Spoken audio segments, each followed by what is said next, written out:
여러분 안녕하세요. 니체와 함께 떠나는 도덕 여행입니다. 첫 번째 영상에는 소크라테스, 플라톤, 아리스토텔레스로 이어지는 행복 윤리학을 살펴보았습니다. 그 이어지는 영상에서는 그리스도교 도덕을 살펴보았고, 그 다음 영상에서는 존 스튜어트 밀의 공리주의 윤리를 살펴보았습니다. 이전에는 칸트의 의무론에 대해서 살펴보려고 합니다. 칸트의 도덕 형이상학 원론에 대해 살펴보려고 합니다.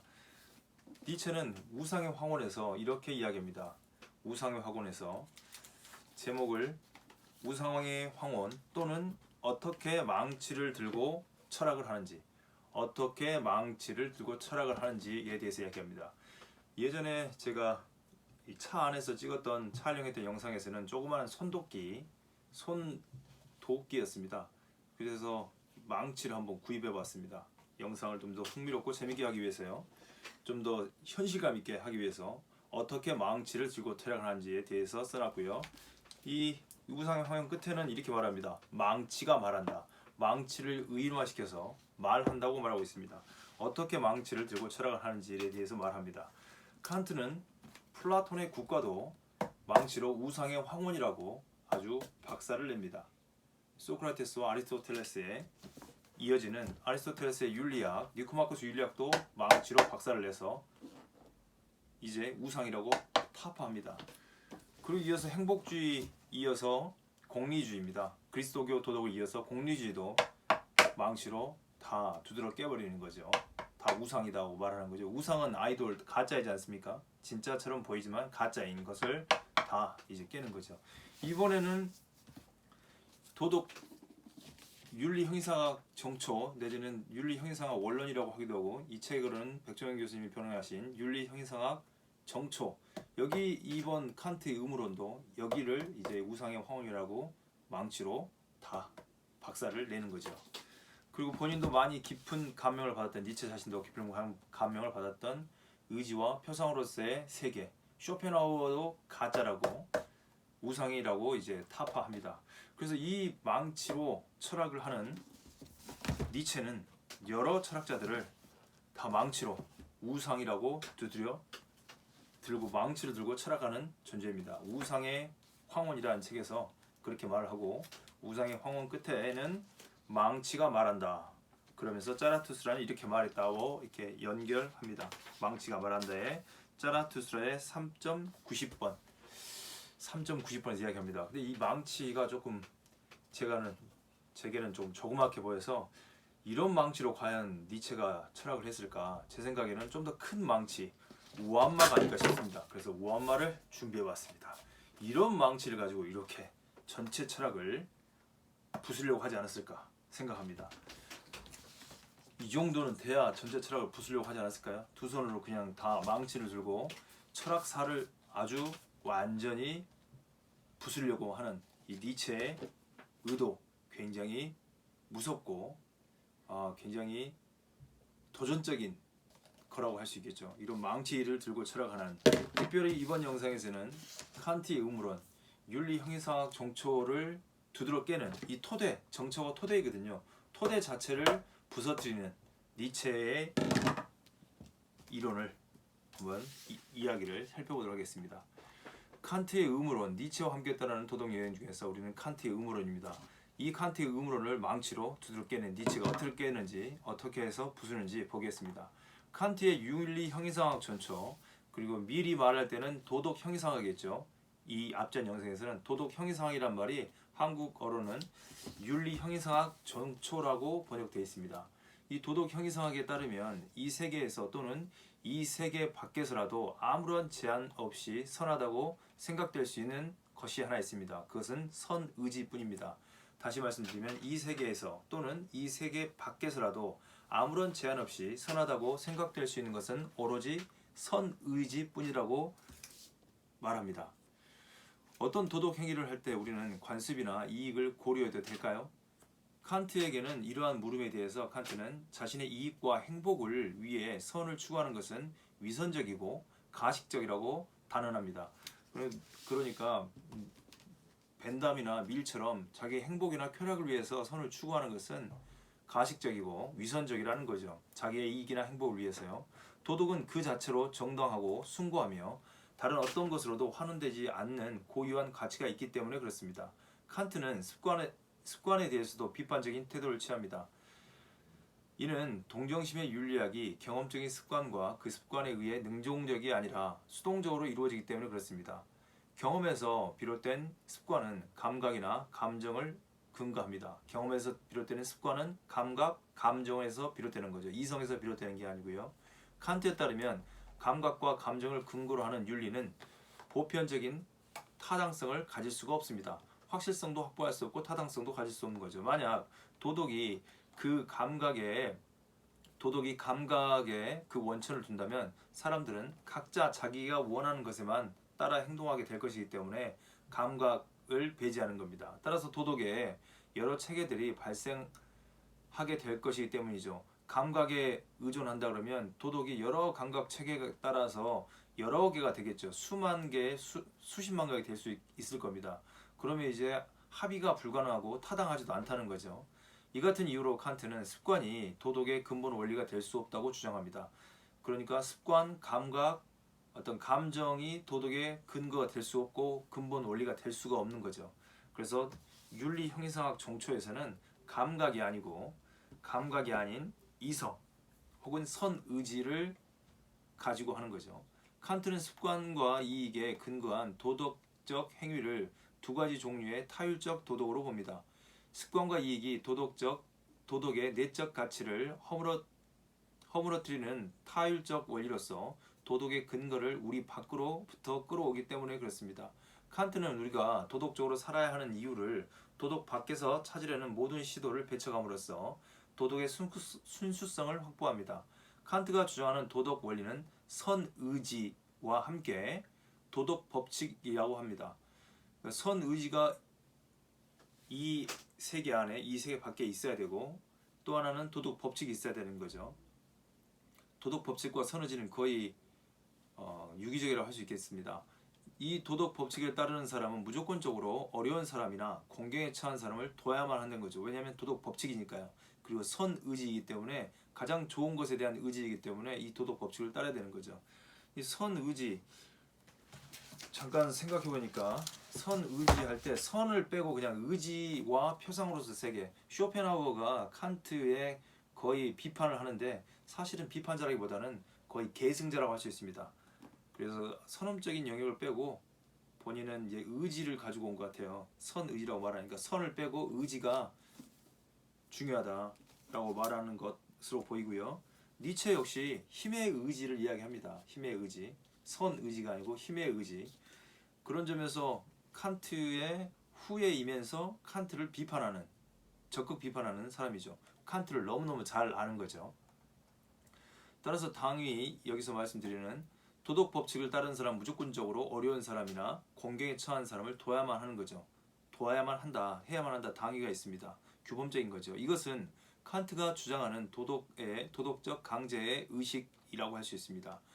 칸트의 도덕적 당위에 따르면 공경에 처한 사람을 돕는 것은 마땅하며 당연한 거고요. 상대에게 성실하고 정직해야만 하는 것도 마땅한 겁니다. 따라서 도덕적 당위는 비현실적 상황이 발생하더라도 내가 이해할 수 없는 상황이 발생하더라도 도덕 법칙을 따라야 되는 거죠. 그런 현실과 타협하지 않는 무조건적인 요구라고 할 수 있습니다. 도덕적 당위는 무조건적인 요구입니다. 여기에서 우리는 칸트가 말하는 도덕적 강제 또는 당위가 어떻게 현실에 적용될 수 있는지를 생각해 볼 필요가 있습니다.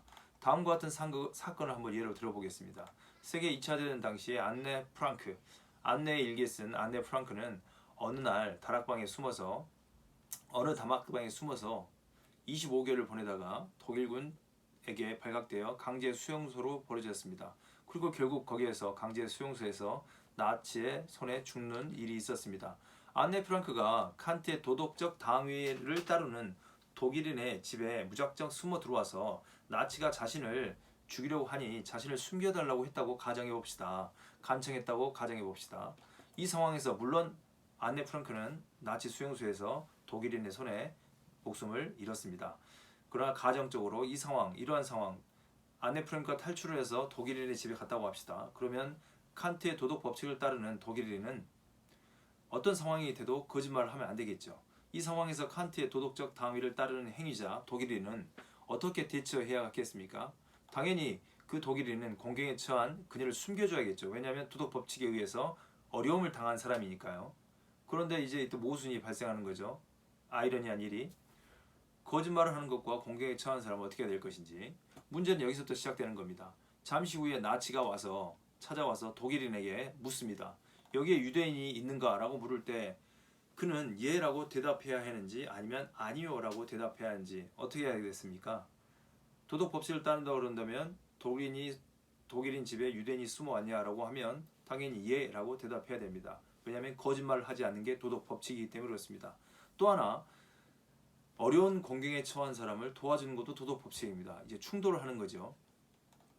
칸트는 인간을 위해 거짓말을 할 권리에 대하여에서 사람의 생명을 구하기 위해 거짓말하는 것은 옳지 못하다고 말합니다. 사람의 생명을 구하기 위해서도 안네 프랑크가 들어왔을지라도 그 생명을 구하기 위해서 거짓말하는 것은 정당하지 않다는 거죠. 옳지 못하다는 겁니다. 옳지 않다는 겁니다. 집 주인인 독일인이 도덕적이기 위해서는 집을 수색하러 온 나치에게 유대인이 여기에 있다라고 대답해야만 하는 거죠. 어떤 경우라도 거짓말을 하는 것은 정당화되지 못하기 때문에 그렇습니다. 독일인이 거짓말을 사용하여 폭력으로부터 공경에 처한 안네 프랑크의 생명을 보호했다 해도 그의 거짓말은 정당화되지 않습니다. 칸트의 도덕법칙에 따르면요. 칸트는 자신의 논문에서 자신의 친구를 암살자가 추격해와 친구가 집 안으로 달아나지 않았느냐고 우리에게 물었을 경우 이 암살자에게 거짓말을 하는 것은 죄가 된다고 말하고 있기 때문에 그렇습니다. 안네 프랑크 이야기와 이 암살자 이야기가 이렇게 연결되는 거죠. 칸트는 인과관계에 있어서 없다고 거짓말을 하면 친구가 살 수 있고 있다고 바른 말을 하면 그 친구가 살해당한다는 식의 인과관계는 성립하지 않는다고 말합니다. 있다고 말해도 없다고 거짓말을 하면 친구가 살 수 있고 있다고 바른 말을 하면 친구가 살해당한다는 식의 인과관계는 성립하지 않는다는 거죠. 그냥 사실대로 말하라는 겁니다. 그가 없다고 거짓말을 하더라도 암살자가 그 친구를 찾아내어 살해할 수도 있고 없다고 말을 하더라도요 찾아내서 죽일 수 있고 있다고 진실을 말하여도 친구는 이미 달아나 없을 수도 있기 때문이라는 거죠. 다시 예를 들면 안네 프랑크가 있다고 해도 사실대로 말해도 안네 프랑크가 도망갔을 수도 있다는 겁니다. 그것까지는 신경 쓸 필요가 없고 거짓말을 하지 말라는 거죠. 도덕 법칙에 따라서 거짓말을 하면 친구가 살 수 있고 진실을 말하면 살해당한다는 식의 인과관계는 성립하지 않는다는 것입니다. 다시 말하면 내가 진실을 말하는 행위와 친구가 살해당했다는 결과 사이의 관계는 인과관계는 필연적이지 않고 우연적이라는 겁니다. 그러니까 우연적이니까 사실대로 말하라는 거죠. 그가 거짓말을 하면 그 결과에 책임을 져야 되지만 진실을 말한 뒤 발생하는 우연적인 결과에 대해서는 책임질 필요가 없기 때문에 그렇습니다. 진실을 말했고 그 안네 프랑크나 암살자를 피해서 도망온 도망자가 내가 진실을 말했다 하더라도 도망갈 수 있으니까 그 다음에 대해서는 우리가 우연적인 결과에 대해서 책임질 필요가 없다는 거죠. 물론 잡힐 수도 있다는 거죠. 그렇지만 꼭 진실을 말했다 해서 죽는다는 건 아니라는 거죠. 꼭 거짓을 말했다 해서 죽지 않는다는 것도 아니라는 거고요. 말을 뒤바꿀 수도 있지만 어쨌든 그렇게 하면 더 이야기가 길어지니까요. 그러므로 독일인은 안네 프랑크를 잡으러 온 나치의 물음에 대해 진실만을 말해야 합니다. 어떤 이유에서도 거짓말을 해서는 안 되기 때문에 그렇습니다. 어떤 이익을 바라지 않고 공경에 처한 사람을 구하는 것은 도덕적 행위지만 그가 독일인이 나치에게 거짓말하는 것은 부도덕한 행위가 되기 때문에 그렇습니다. 칸트에 따르면 모든 행위는 판단 기준과 선택의 원리, 즉 의지의 원리에 따라 그 행위의 선과 악이 결정됩니다. 원리가 선하면 행위가 좋지 않더라도 선하고 원리가 선하면 행위의 결과가 좋지 않더라도 선하고 원리가 악하면 그 결과가 좋더라도 행위는 악하게 되는 거죠. 도덕 법칙에서 어긋났기 때문에 그렇습니다. 이처럼 칸트는 의지를 선하게 해주는 것을 행위의 의도나 결과에서 찾지 않습니다. 의지는 자신의 내적 가치, 즉 의지의 원리 또는 준칙에 의해 선해진다고 할 수 있습니다. 선은 오직 우리가 보편성을 얻는 원칙에 따를 때만 선이 되기 때문에 그렇습니다. 칸트에 따르면 그렇죠. 원칙이 없는 곳에는 선도 없고 원칙이 없는 인정은 심각한 사회적 악의 원인이 되기 때문에 그렇습니다. 다시 말씀드리면 의지는 자신의 내적 가치, 즉 의지의 원리 또는 준칙, 칸트가 말한 준칙에 의해 선해지는 것입니다. 선은 오직 우리가 보편성을 얻는 원칙, 다시요, 보편성을 얻는 원칙에 따를 때만 선이 된다는 거죠. 이 원칙이 없는 곳에는 선도 없고 원칙이 없는 인정은 심각한 사회의 악의 원인이 된다고 보는 거죠. 선의 보편성이란 오직 주체성 속에 토대한 보편성이므로 칸트는 오직 보편성을 얻은 원칙에 따라 사는 사람이 많아질 때 우리 사회가 정의로운 사회가 된다고 말하는 겁니다. 그러니까 보편성의 원칙, 도덕적 보편성, 도덕 법칙의 보편적 원리를 따르는 사람들, 이 보편성의 원칙을 따르는 사람이 많아질 때가 사회가 정의로운 사회가 된다는 겁니다. 이 칸트의 의무주의 윤리학, 의무주의 윤리학에 대한 니체의 비판은 어떤 도덕 이론에 대한 비판보다 철저하게 이루어집니다. 왜냐하면 망치로 철저하게 이루어집니다. 니체에 따르면 칸트는 도덕의 자리를 확보하기 위해 순수 이성 비판의 인식 체계를 필요로 했다고 판단합니다. 칸트 철학에 대한 기본적 관념을 토대로 니체는 이러한 인식 체계를 순수 이성 비판의 인식 체계 이런 칸트의 철학의 기본적인 관점을 토대로 니체는 칸트의 도덕 철학적 입장에 대해 본능으로서의 반자연, 철학으로서의 독일 데카당스, 이것이 바로 칸트라고 결론적 입장을 제시합니다. 그러니까 본능으로서의 반자연, 자연에서 벗어나 있는 본능으로서의 반자연, 철학으로서의 도덕 데카당스라고 말하는 거죠. 사실은 이쪽 플라톤 그리고 그리스도교 그리고 칸트까지 이어지는 도덕 원리를 다 데카당스하게 취급합니다. 그 정점에 누가 있냐면 칸트의 도덕 의무론이 있는 거죠. 이것이 바로 칸트라고 결론적 입장을 제시합니다. 하지만 사실은 칸트도 공리주의 혹은 행복주의, 쾌락주의에 대해서 비판했습니다. 쾌락과 행복의 원칙을 비판하던 니체의 이 논거는 칸트의 도덕 철학과 관련해서 전혀 등장하지 않습니다. 사실은 칸트도 비판을 했거든요. 니체가 비판하듯이 이 행복주의와 쾌락주의, 공리주의 이런 것을 비판했거든요. 칸트 철학이 니체보다 앞서서 쾌락과 행복의 원칙이 도덕적 삶의 원칙이 될 수 없다는 것을 직접적으로 제시하고 있기 때문에 이에 대해서 언급하지 않습니다. 그럼에도 칸트의 공적, 이것은 칸트의 공적이고 니체의 공적인 거죠. 그럼에도 칸트의 공적은 애써 숨긴 채 니체는 이걸 숨겼습니다. 이런 니체는 칸트의 공적을 애써 숨긴 니체는 칸트의 도덕 철학에 대해 맹공격을 가합니다. 이것도 좀 지켜 세워줘야 되는데 그거에 대해서는 논의하지 않고 맹공격을 가하는 거죠. 그 이유는 다음과 같습니다. 칸트의 도덕 철학은 정언명명이라고 할 수 있습니다. 이 정언명명을 토대로 하여 보편성을 확보하려는 윤리적 보편주의입니다. 칸트의 도덕 철학은 윤리적 보편주의인데 그 윤리적 보편주의를 토대가 되는 게 정언명법인 거죠. 정언명법을 토대로 하는 보편성을 확보하려는 윤리적 보편주의라고 할 수 있습니다. 여기서 정언명명은 똑같은 말이죠. 정언명명은 이성적 존재로서의 인간이 감정적 존재로서의 인간이 아니고 이성적 존재로서의 인간이 보편적 도덕 법칙의 의무로서 순종할 것을 요구합니다. 그러한 안에서 보편적 도덕 법칙은 순전히 형식적인 법칙입니다. 니체는 도덕성의 형식성과 보편성을 받아들이지 않습니다. 형식적인 법칙과 또 이제 도덕 철학을 위해서 정언명명을 토대로 하는 보편성을 확보하려는 윤리적 보편주의와 형식성과 보편성을 인정하지 않고 받아들이지 않습니다. 우리의 삶의 조건이 아닌 것은 삶을 해친다. 칸트가 원했던 것처럼 덕 개념에 대한 존경심만 나온 덕은 해롭다. 니체에 따르면 이렇게 말하는 거죠. 우리의 삶의 조건이 아닌 삶은 삶을 해친다. 칸트가 원했던 것처럼 덕 개념에 대한 존경심에서만 나온 덕은 해롭다고 말합니다. 덕, 의무, 선 그 자체, 비개인성과 보편 타당성이라는 성격을 가진 선, 이것은 삶의 몰락과 삶의 최후의 소진과 퀴니스베리크의 종국주의, 이 칸트 철학을 이 말하는 이 표명하는 환영들이라고 말합니다.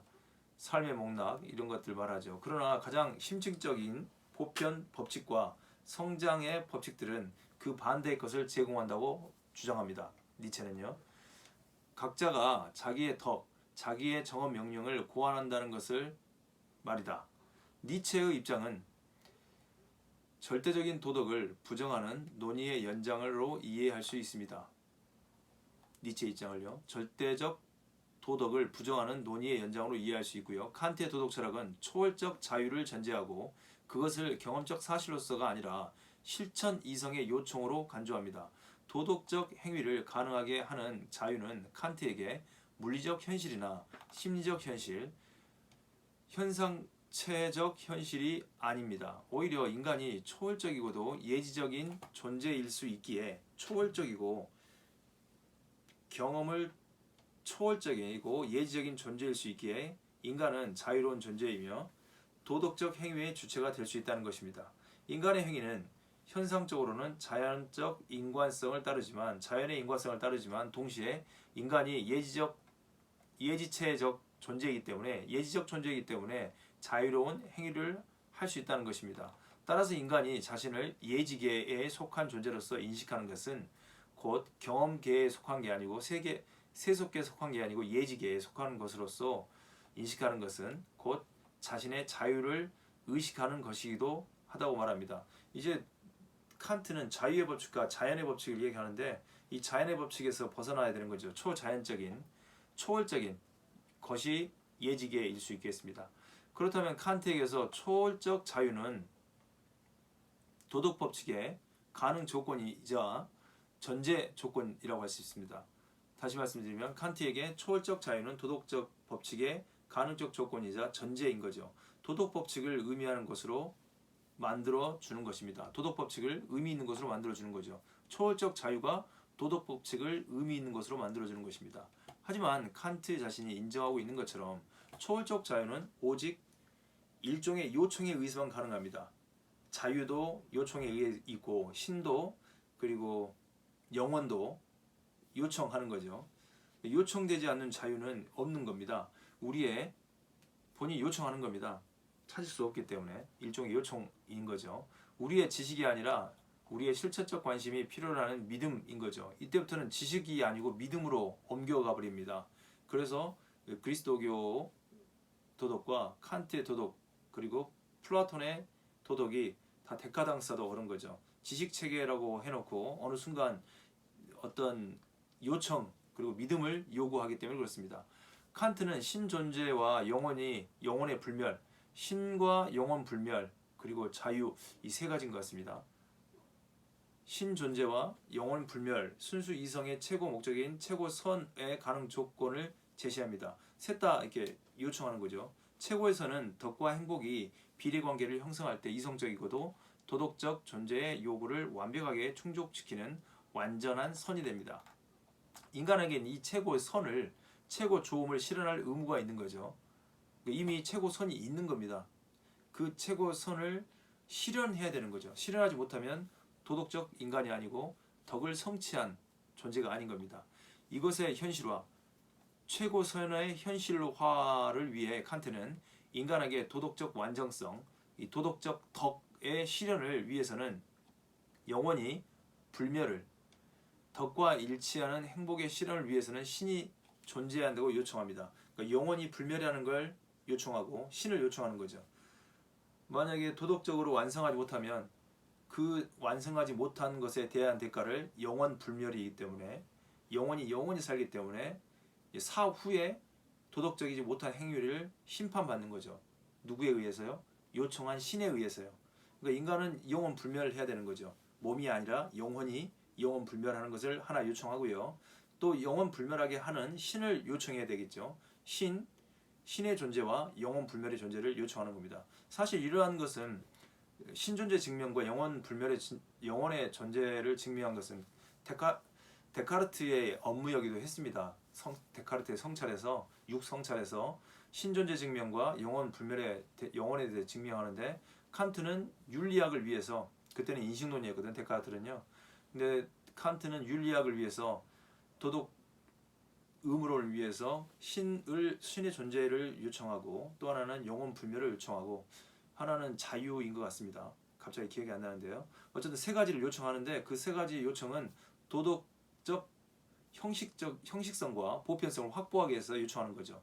그리고 사람들이 도덕 법칙을 어겼을 때 어떻게 할 것이냐, 최고의 선을 실현하지 못했을 때 어떻게 할 것이냐, 사후에 영혼이 신에게 의해서 어떤 죄에 대한 그 도덕 법칙을 어긴 거에 대한 대가, 형벌을 받게 된다고 그런 식으로 이야기하는데 그때는 이제 도덕이 아니라 종교로 넘어가는 거죠.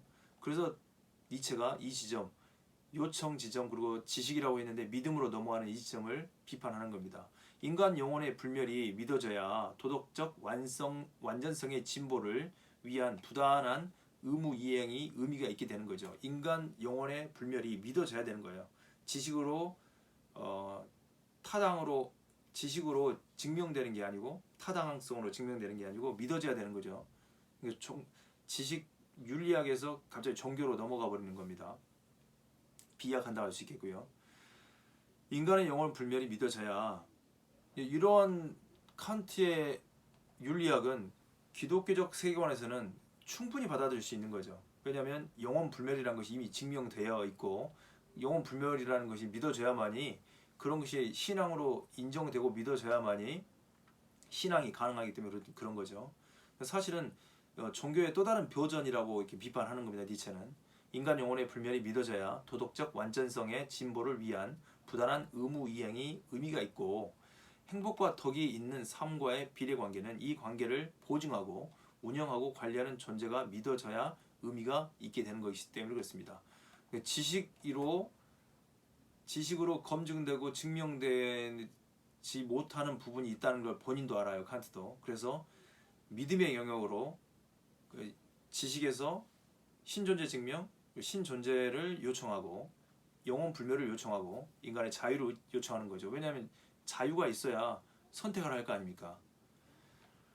따라서 신의 존재와 영혼 불멸은 최고선의 가능 조건이지만 이것들은 초월적 이념이자 실천 이성의 요청이자 믿음인 것입니다. 초월적 이념이고 경험적 이념이 아니고 초월적 이념이고 실천 이성의 요청이자 믿음인 것이죠. 지식이 아니고 믿음이 되는 겁니다.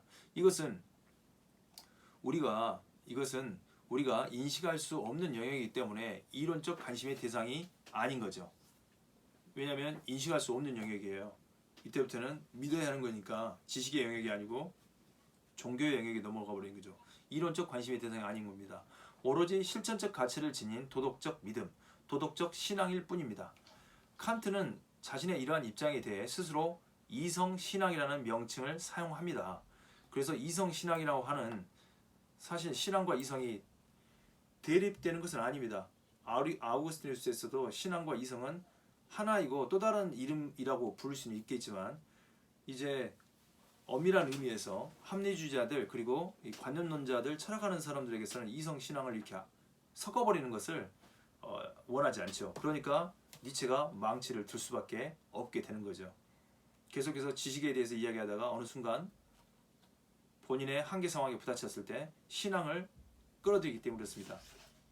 신존재와 영혼 불멸을 요청하고 자유를 요청하기 때문에 그렇습니다. 심지어 칸트도 자신의 이런 입장을 스스로 이성신앙이라는 명칭을 사용했기 때문에 그렇습니다. 실천 이성 비판이죠. 옆에 있는데 실천 이성 비판의 요청이자 실천적 차원의 믿음으로 자신의 철학을 결정적인 면들을 환원시켜버리고 불가지론적 입장을 취하는 칸트의 도덕 철학이 처한 상황은 니체에게는 칸트 철학에 피할 수 없는 운명처럼 지적하고 있습니다. 운명처럼 보이고 운명처럼 지적합니다. 다시 한번 말씀드리면 실천 이성의 요청이자 실천적 차원의 믿음으로 자신의 철학을 결정적인 면들을 환원시켜버리고 불가지론적인 입장을 취하는 칸트의 도덕 철학이 처한 상황은 니체에게는 칸트 철학에 피할 수 없는 운명이라고 지적합니다. 칸트가 인간을 도덕적 전제로 세계를 도덕적 질서를 갖는 것으로 바라보는 입장에서 철학을 건축했기 때문에 그렇습니다. 칸트가 인간을 도덕적 전제로 세계를 도덕적 질서를 갖는 것으로 바라보는 입장에서 철학을 도덕 이론을 전개했기 때문에 건축했기 때문에 그렇습니다. 사실은 그래서 그 마지막 토대 신존재와 영원불멸 그리고 자유에 대한 것을 이 밑에 정초를 토대를 이 망치로 쳐버리면 토대가 무너지면 이 전체가 무너지는 거죠. 이런 전략을 쓰는 겁니다. 사실은 분석 철학자들도 그런 전략을 쓰고 로띠라는 분도 그런 전략을 씁니다. 이 배 밑을 가서 배 밑을 이제 뭐라고 그럽니까? 배 밑을 어뢰로 초토화시키고 스스로 가라앉도록 하는 거죠. 토대 자체를 붕괴시켜 버리는 겁니다. 세계 질서를 갖는 것으로 바라보는 입장에서 철학을 건축했기 때문에 그 건축 토대가 되는 토대를 부숴버리는 거죠. 칸트가 비록 근대 철학, 즉 데카르트나 스피노자, 라이프니츠의 신학적 관점에서 벗어나려고 했어요. 칸트도. 그래서 순수 이성 비판을 쓴 거죠. 이런 광신주의자들과 어떤 철학을 신학처럼 하고 있는, 종교처럼 하고 있는 사람들을 비판하기 위해서 신적 관점에서 벗어나려고 애를 쓴 분이에요. 근데 본인이 실천 이성 비판에서 이 형이상학에서 신을 요청하기 때문에, 그리고 영혼 불멸을 요청하기 때문에, 자유를 요청하기 때문에 비판하는 거죠. 이런 신적 관점을 벗어나려는 교묘한 지성주의적 탈출구를 찾았지만, 니체는 그렇게 말합니다. 교묘한 지성주의적 탈출구를 찾았지만 니체, 칸트 역시 그 역시 근대적 사유 방식의 한계에서 벗어날 수가 없었다. 그러니까 데카르트, 라이프니츠, 스피노자 이 사람들의 한계에서 벗어날 수 없었다는 거죠. 신적 관점에서 벗어나는 교묘한 지성주의적 탈출구를 찾았지만 결국은 탈출구를 못 찾았다는 겁니다. 이런 칸트의 도덕 철학은 니체에게는 이성의 금욕적 자기 경멸의 한 유형이자 신학적 개념의 독단론일 수밖에 없다라고 망치로 두드러 깹니다. 더 상세한 논의를 해야 되겠지만 이렇게 큰 스케치를 그려보았습니다. 이제 니체는 행복주의 도덕 이론, 그리고 그리스도교 도덕 이론, 그리스도교 도덕, 그리고 공리주의 윤리, 칸트의 의무론까지 비판한 이후에 본인 자신의 윤리학 혹은 도덕학을 도덕적 자연주의라고 이야기하고, 그 도덕적 자연주의가 그 이전에 본인이 이 망치로 깼던, 이렇게 망치로 쳤던 그들과 어떻게 다른지에 대해서 말하는 거죠. 반자연적이지 아니고 자연적이라는 겁니다. 자기 이론은. 그래서 이 망치를 다 부스러 깨고 본인의 이론을 이제 어떻게 도덕이 가능한지, 어떤 게 인간에게 맞는 도덕인지, 인간의 도덕인지에 대해서 이야기를 합니다. 그 영상은, 그거에 대해서는 다음 영상에서 찾아뵙도록 하겠습니다. 다음 영상에서 니체의 도덕적 자연주의로 찾아뵙겠습니다. 수고하셨습니다.